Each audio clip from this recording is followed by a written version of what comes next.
சேலம் பொன்னம்மாபேட்டை ஸ்ரீ ராமலிங்க சௌடேஸ்வரி அம்மன் தேவஸ்தானத்தில் ஆவணி மாத பிறப்பை முன்னிட்டு அன்னபூரணி பூஜை நடைபெற்றது. சேலம் பொன்னம்மாபேட்டையில் பிரசித்தி பெற்ற ஸ்ரீ ராமலிங்க சௌடேஸ்வரி அம்மன் தேவஸ்தானத்தில் ஆவணி மாத பிறப்பு மற்றும் ஆவணி மாத வளர்ப்பிறை பிரதோஷத்தை முன்னிட்டு மூலவர் ராமலிங்க சௌடேஸ்வரி அம்மன் அர்த்தநாரீஸ்வரர் அலங்காரத்தில் பக்தர்களுக்கு காட்சியளிக்க அம்மனுக்கு அர்ச்சனை செய்தும் மகா தீபாராதனை காட்டப்பட்டது.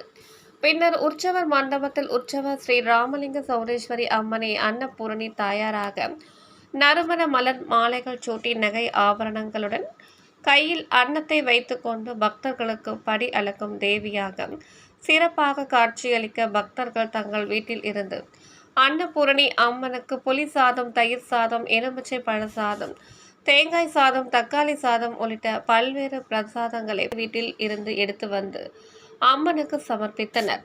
பின்னர் அன்னலட்சுமி அம்மனுக்கு 108 அஷ்டோத்திர நாமவலிகள் கூறி அர்ச்சனை செய்ததும் கோபுர ஆரத்தி, நட்சத்திர ஆரத்தி, ஏகதீப ஆரத்தி மற்றும் பல்வேறு விதமான தீபாராதனைகள் காட்டி குடை விசிறி, சாமரம், கண்ணாடி உள்ளிட்ட பல்வேறு விதமான சோடாசங்களால் சோடச உபசார பூஜை செய்து பஞ்ச கற்பூர ஆரத்தி காண்பிக்கப்பட்டது. பின்பு உதிரி பூக்களால் அர்ச்சனை செய்து பக்தர்கள் கொண்டு வந்திருந்த பலவித பிரசாதங்களை அம்மனுக்கு நெய்வேத்தியம் செய்ததும் தீபாராதனை காண்பிக்கப்பட்டது. பின்னர் பக்தர்கள் தங்கள் கைகளாலே அம்மனுக்கு உதிரி பூக்களை சமர்ப்பித்து தரிசனம் செய்தனர். 108 வகையான பிரசாதங்கள் அம்மனுக்கு நெய்வேத்தியம் செய்த பின் பக்தர்களுக்கு வழங்கப்பட்டது. பின்னர் கட்டளைதாரர்களுக்கு மரியாதை செய்யப்பட்டது. அம்மனுக்கு சிறப்பு அலங்கார பூஜைகளை அலங்கார பூசன் சீனிவாசன் சிறப்பாக செய்தனர்.